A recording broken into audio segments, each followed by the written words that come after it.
What's up, YouTube? It's Kyle back with another Once Human video. So I got quite a bit of time put into this game since it came out last Tuesday, and I've learned kind of some tricks with this game that I figure I'd share with you guys for those that think they want to start playing the game, or if they're just kind of in the early sections of it. Figure I'd give you guys some tips just to get you on the right track. First thing is going to have to do with your weapons and ammo. So as you go through the game, you're going to unlock your memetics to get you the higher tier ammo. The big thing I'm going to push is do not waste your Stardust on these AP rounds. You don't need it. Going through the first few tiers of the game, even right now in tier 5, there is no need for AP rounds. You can go through the base game just using your regular copper, steel, and then eventually tungsten rounds. Because it's gonna do enough damage. You don't need to spend that Stardust source to get higher tier, like higher damage per weapon, because it's negligible. Like a copper AP rounds does 4% more damage. Your steel is gonna do 5, and it doesn't use any Stardust. Same thing with, steel AP is 8%. Tungsten goes to 10. Don't waste your Stardust on that. Going on with the Stardust, next thing we're gonna do is with your weapon calibrations. So as you're going through the game, you're gonna get to where you have different tiers of weapons, right? Each tier obviously requires higher ed materials, and it's gonna make your weapon stronger. Do not over calibrate your low tier weapons, because you're just gonna get rid of it. I would say a big thing, once you get to a certain point, usually it's after the first 2 calibrations, it's going to ask for Stardust source to calibrate it higher. Completely unnecessary. You can go through the entire game just calibrating it once or twice, and that's going to do enough damage until you get to tier 5, then start calibrating it higher, because there's no higher tier. Same thing with armor. Lastly, as you're going through the game, you're going to pick up some weapons that aren't yours. You're going to get blueprints and other ones that are already made. Don't worry about calibrating these ones. Some of them already come calibrated. Like this one, I didn't calibrate this. It came with a +2 calibration. But again, it's going to use Stardust source. And with weapons that you pick up, you can't repair weapons you pick up. Same with armor. You can't repair armor that you've picked up. I have these pants, can't repair them because I found them. It's kind of a stupid system. I'm not a big fan of this. Hopefully they change it to where you can repair items that you find. Right now, that's not the case. So in the meantime, if you find a weapon you want to use, go ahead and use it. Don't put too much money into it. Don't put a lot of resources in there, just because once it breaks, it's gone. You can't use it anymore. The next thing is going to go with healing and sanity. So throughout the game, you'll get a few activators through the game, like going through your season journeys, buy the passes, stuff like that. It's kind of harder to find. You don't get a lot, but you can craft them in your workshop.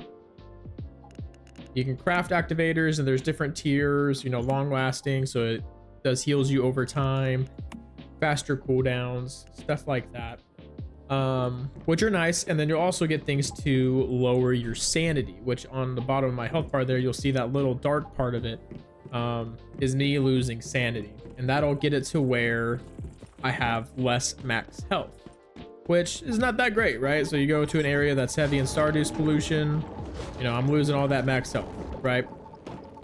We don't want that. And as you see there, when you get too much sanity loss, you're gonna get debuffs. So like on my character here, I have 2, they call them whims.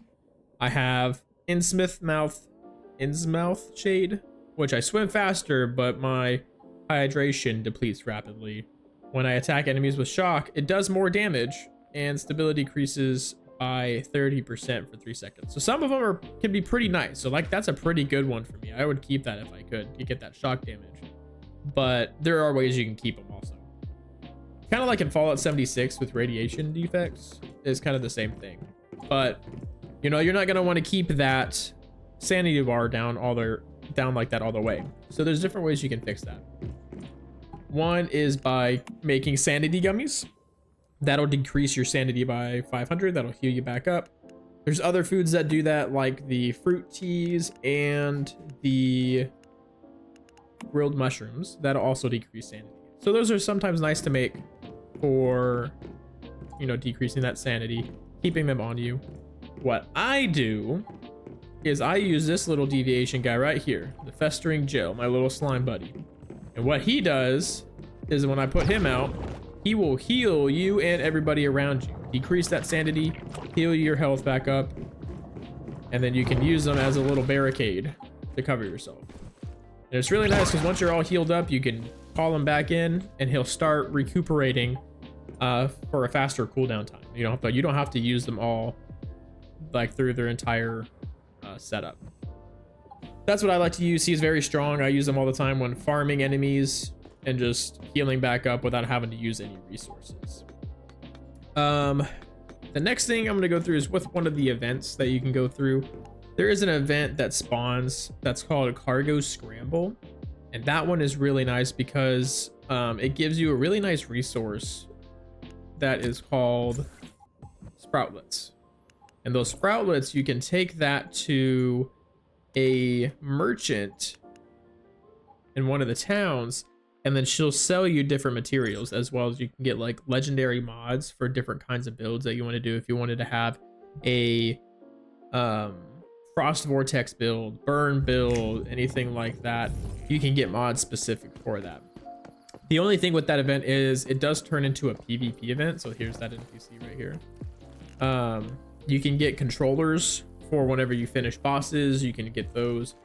She has unlimited acid for only 2, so that's really nice. You can get yourself 100 acid for only 200 Sproutlets.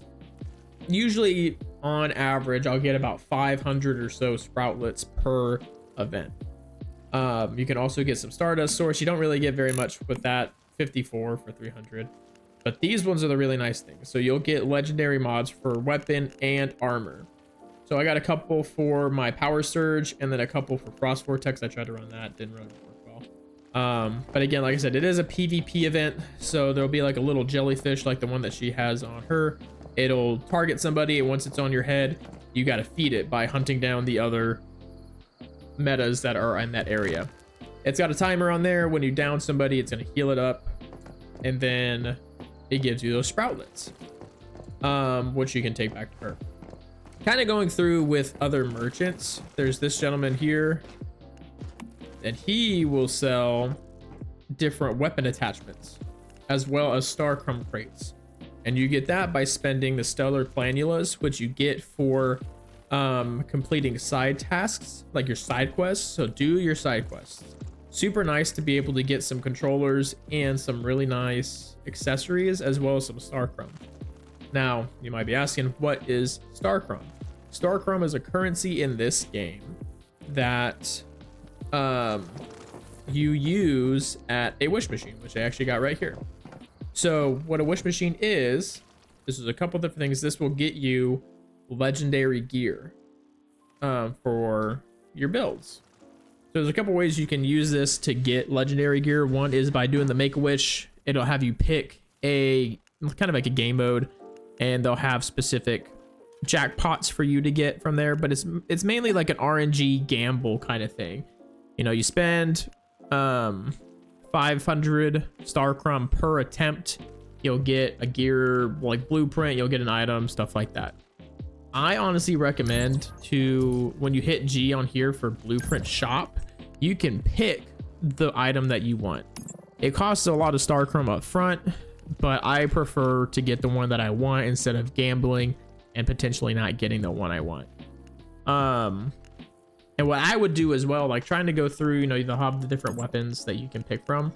I would honestly recommend going through with a set bonus first, because with these, for an entire set, like a 4 set, is 1200 or 12,000 Star Crumb, whereas the weapon is 8. And with these sets, like if you're using a Blaze build, Frost, Shock, Blast, whichever, this will work for any of those weapons. Instead of having to gamble and hope to get one. So, Star Crumb, important. Save it up. Don't gamble. Gambling's bad. So Starcrum you can get in a couple different ways. Some ways you can get it from if you go into your battle pass. The battle pass will have different rewards for your Starcrum, which is really nice. Gives you 1,000. Doing your season goals. Season goals also, when you complete these tasks, you'll get Starcrum that way.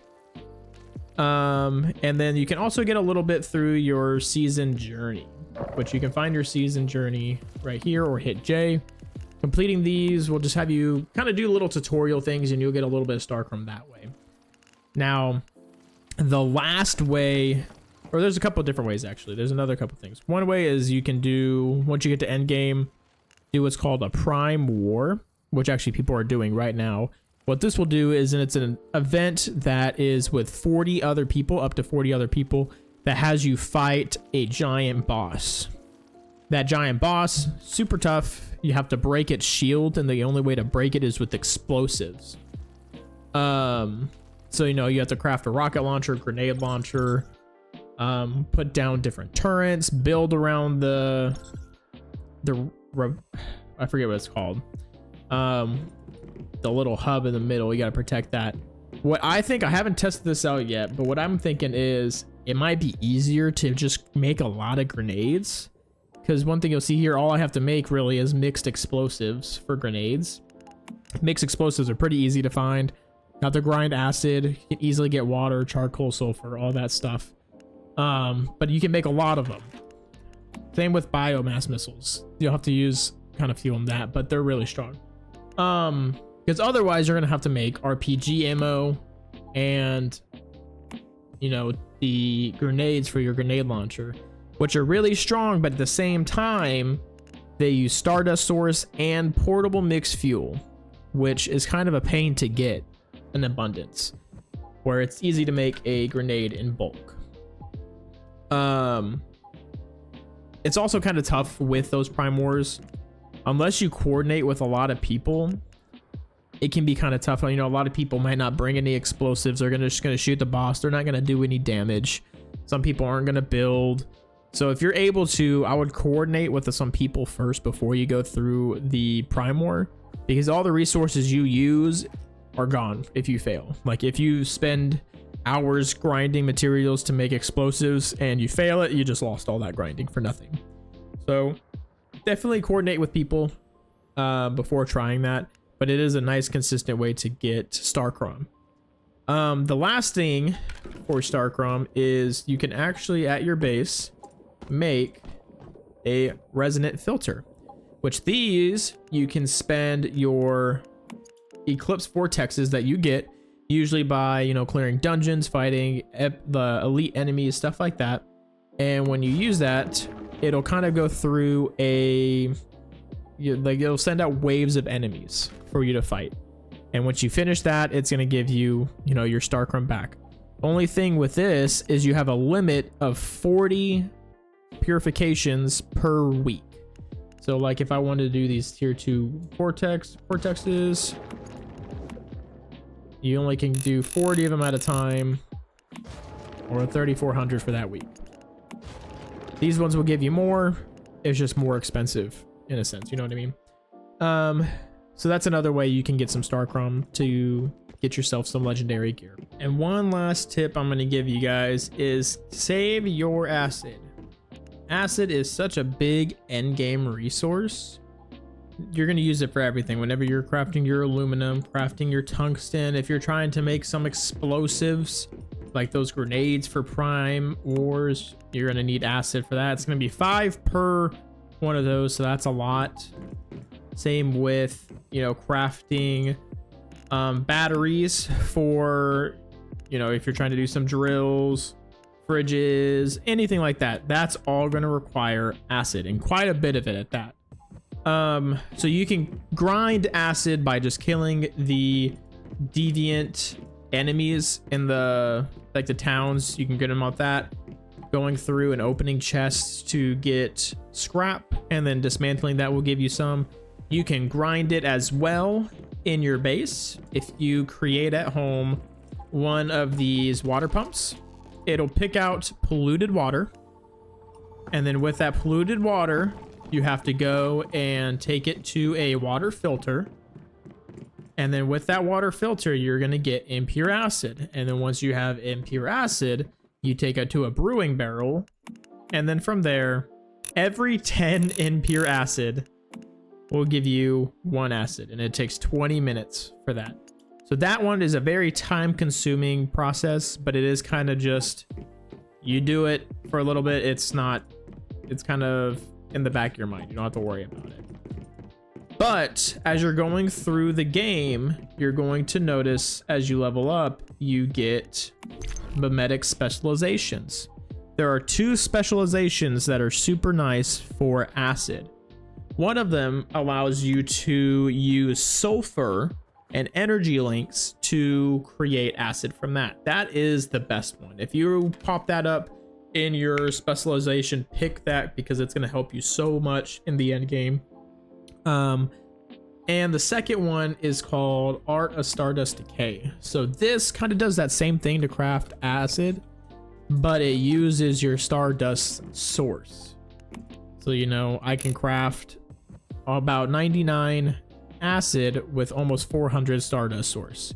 Not ideal, but Stardust source you can grind by doing, you know, pretty much any of the end game activities, the silos, monolith, stuff like that. Do that, grind up some Stardust, and you'll be fine there. Ideally, if you get that sulfur specialization, pick that. Just because all of these specializations, it's RNG. What you're gonna get is all luck. So, but yeah. Last thing I'm gonna go through is in your season journey, you're gonna get a task for you to change the color of your vehicle. Now it's kind of a pain to do that because they don't really give you any other ways, but there is a code that you can redeem if you go into your event section here, and then you can see right here, redeem code. You're gonna redeem the code once human 0710. That will get you a motorcycle skin that you can attach to finish out that season journey. And then the last thing I'm going to give you, I've said last thing 3 different times, this is actually the last thing, is if you're just starting out, you're under level 10, in this event section, you're going to see something that says accept invitation on this side.